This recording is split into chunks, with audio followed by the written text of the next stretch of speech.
State of the American League Central on Wednesday, August 17th. I'm Jack McMullen, stationed in the middle of the United States, Indianapolis, Indiana. Javier Reyes not only is stationed on the eastern side of the United States, but he pretends to be a fan and an expert about a team on the other side of the country. And we all know that you can't do that. So Javier Reyes, the host of Locked On Padres, who is pretending to be a Padres fan while living in the tri-state area, joins me now. Let me key in on something here. Middle of the country, we've got this state called Kentucky, and it's technically a commonwealth. They do three things really well. Churchill Downs on one day a year. Colonel Sanders had a very solid recipe for breaded chicken. And they have this golden elixir that the common folk call bourbon. And that is what I just poured myself after a 2-1 Iowa Cubs win over the Indianapolis Indians. Is that fair? You know what? It's exceptionally fair, Jack. It's exceptionally fair. And I have to say, first of all, it's true. As the great ones all know, you fake it till you make it. I don't know how I convinced them that I was a Padres fan. It's wild. I've never been to Jack Murphy Stadium. You know what I mean? Is Jack Murphy Stadium still here? No, but still, I've still never been there. So it's pretty insulting to Padres fans, right? Yeah. And the other thing, Jack, I got to say, my favorite thing about recording this, every time, I always look forward to how you intro this. every time. I never know what we're going to get. You never have this feeling of, okay, here's how I'm going to start. I don't know what you're going to talk about. You might talk about the raid that happened last week, and you'll transition into baseball somehow. Yeah.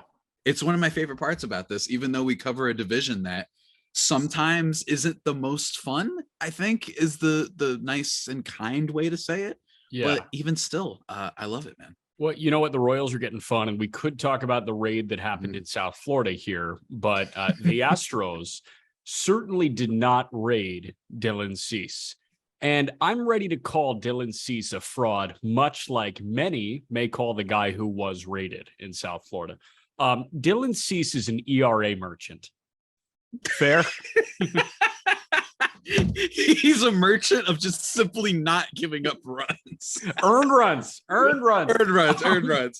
leading. This is good. This is good. You guys.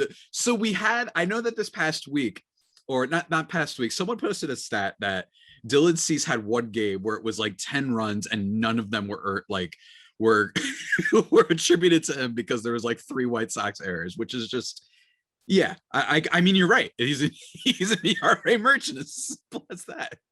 So Dylan Cease in 5 starts in June had a 0.33 ERA because in 27 1/3 innings, he allowed 10 runs, but just 1 was earned.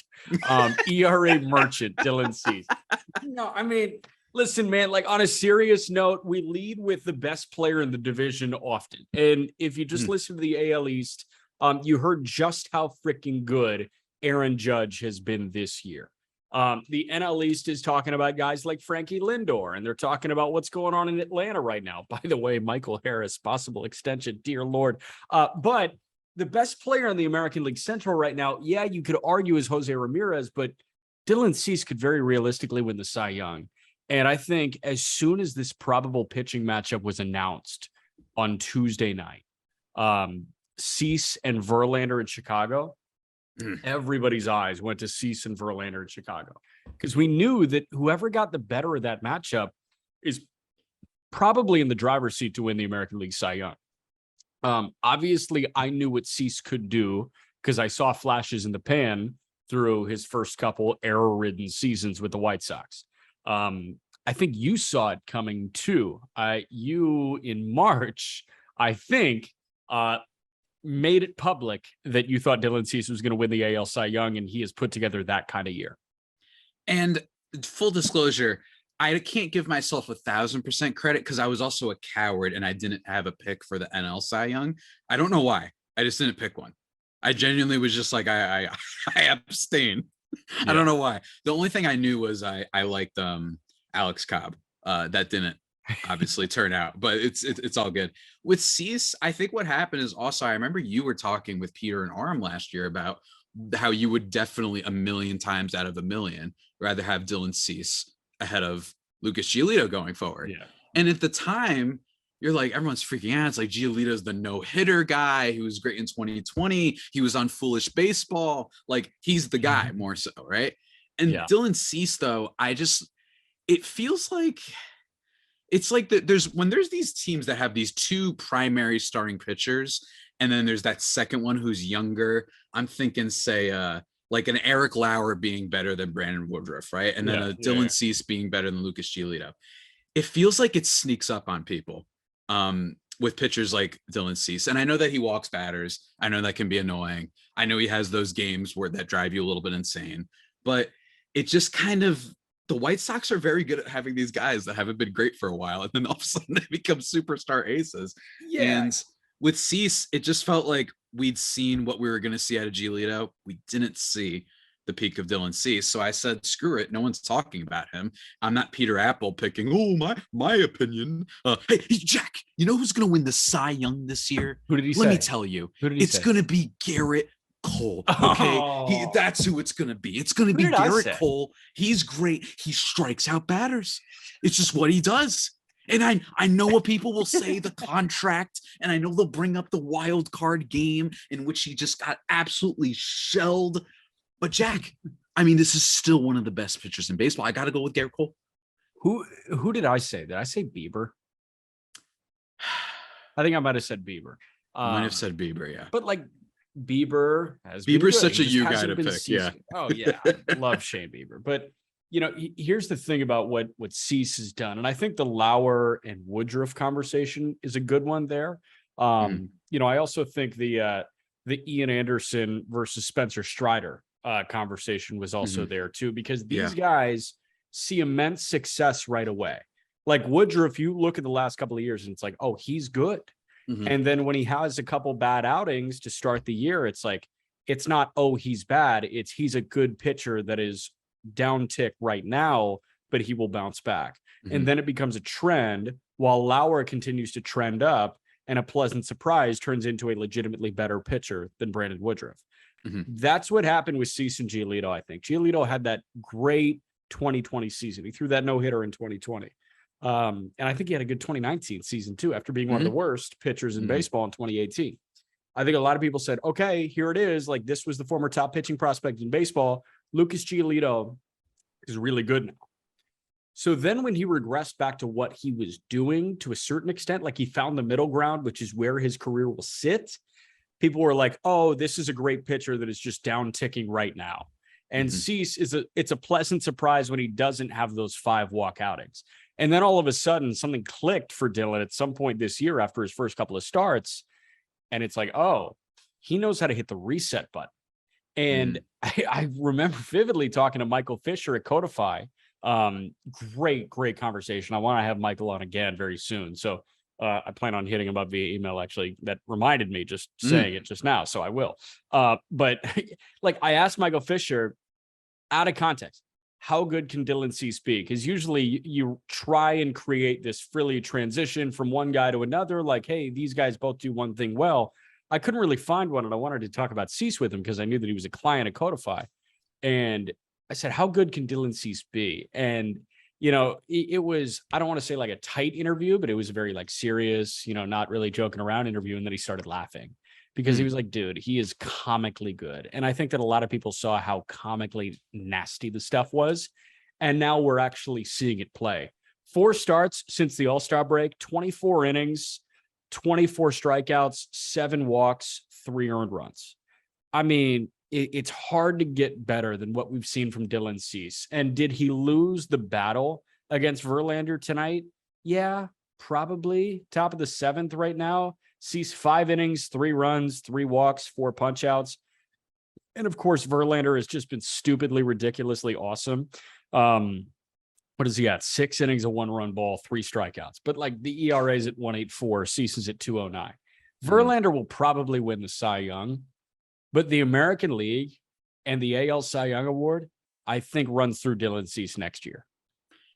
I do too. And I think that there really should be something brought up about, like, if you're just a betting person, it's like these guys that hide behind the ace on their team, right? It's like the Woodruff Lauer. Like, Lauer's just kind of lurking in the background because more people know about Woodruff. I'd say even Rodon, to an extent for the Giants, is kind of hiding behind Logan Webb's breakout. And then you don't realize that those guys were actually secretly pretty good last year too. Dylan Cease was good last year. I know he had the walk thing, but Dylan Cease, I think, was like in top 5 in strikeout percentage last year, or something at least really high up there. Yeah, no, Ks per nine. I think he was third in Ks per nine. He was awesome. And I think that's what happens is they lurk behind the guys. You know what I mean? And I think that that's really cool. So for example, next year, I would predict Logan Gilbert will be awesome for the Mariners and be their best pitcher. That would be like my hot, spicy take. I'm going to go out and say he'll be the best pitcher in that rotation next year because everyone's going to be focused on Ray and Castillo. And I think we know what those guys are, especially not to diss your boy. I know you're a big Robbie Ray fan. I was just watching his sweet ass pitch in Anaheim earlier. Right before we hit the record button, I had Robbie Ray's tight pants on my screen, front and center, and I made sure to get especially close to the TV.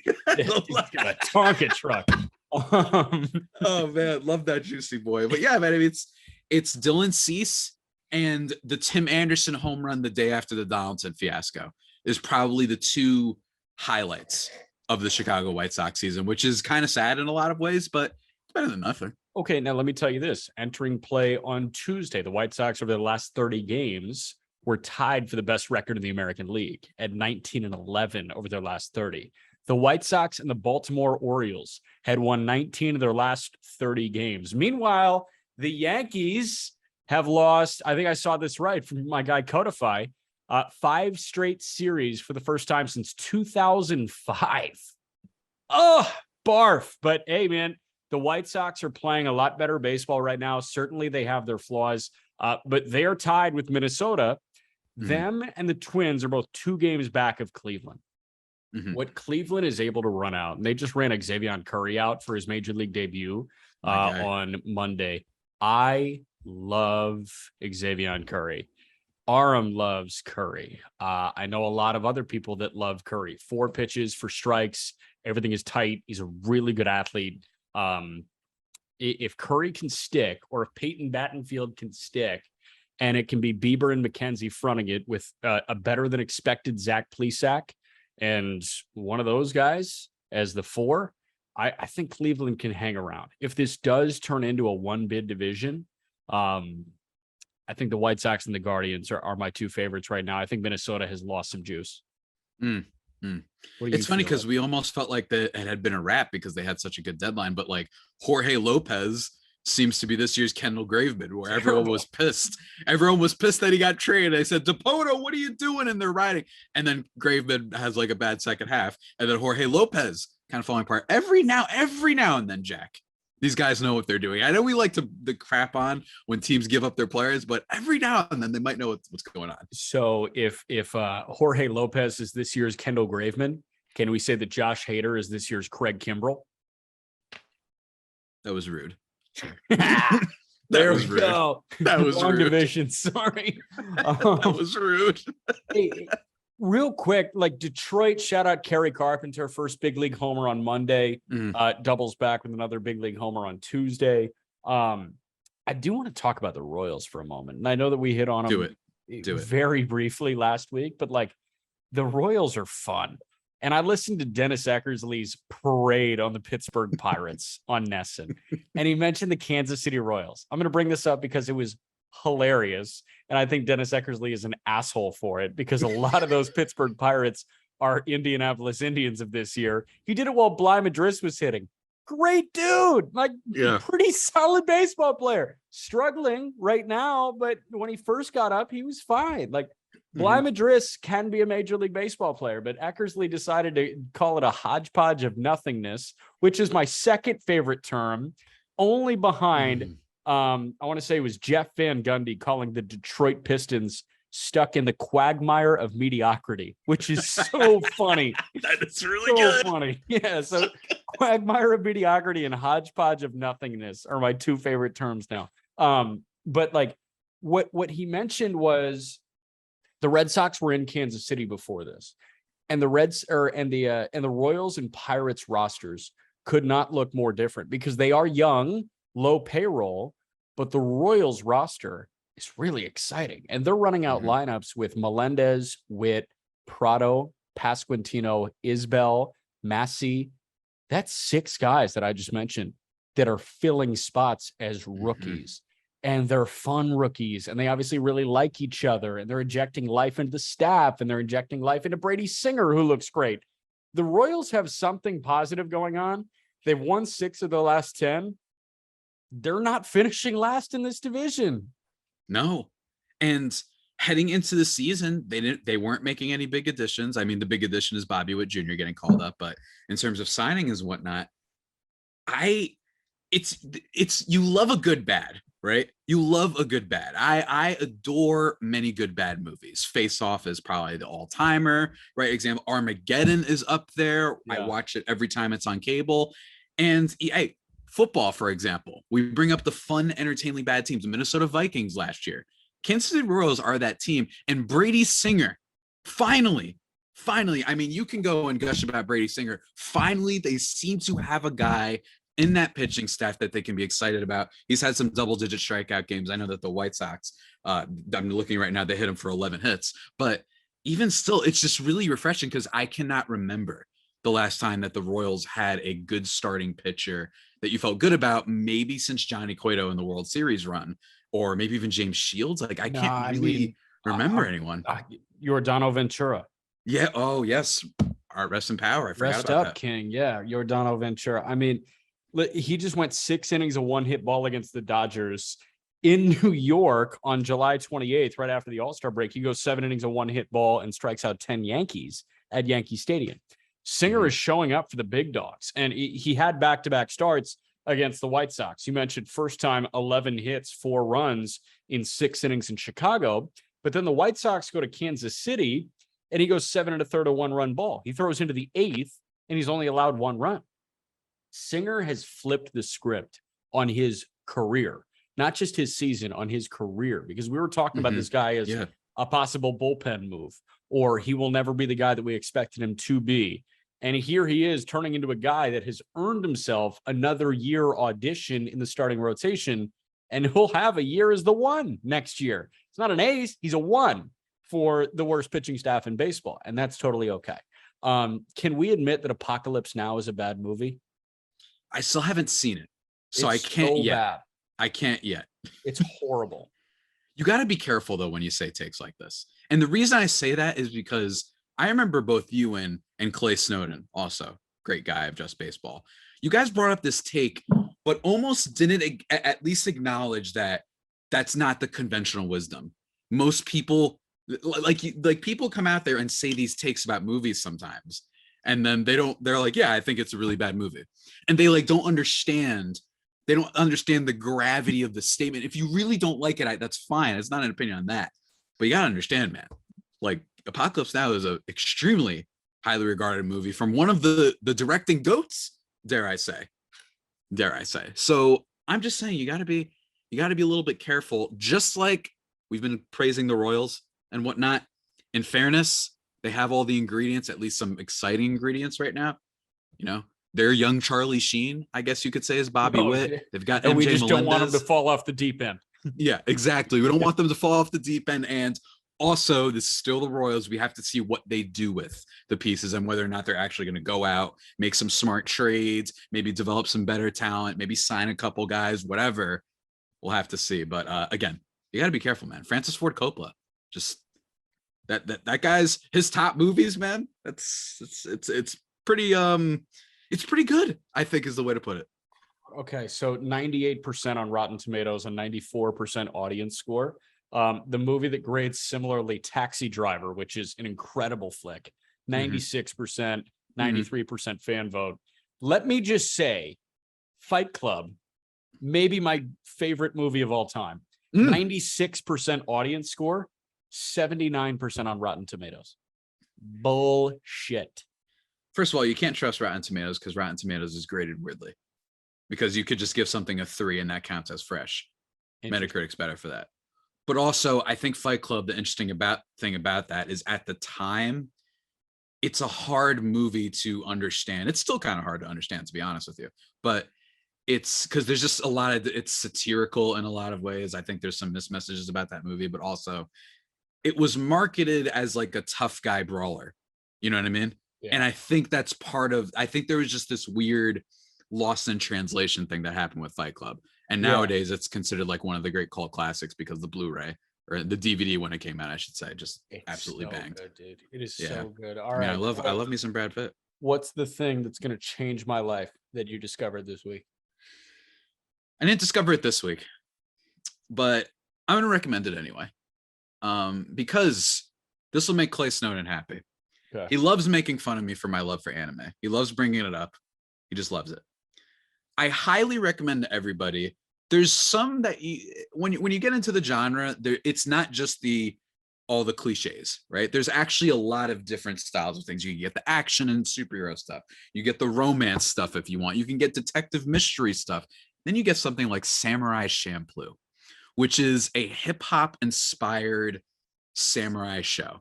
And the music kicks ass. It's by a fellow named Nujabes, who unfortunately passed away at a young age. He basically created the lo-fi hip hop genre, essentially. Oh my God, that's my jam.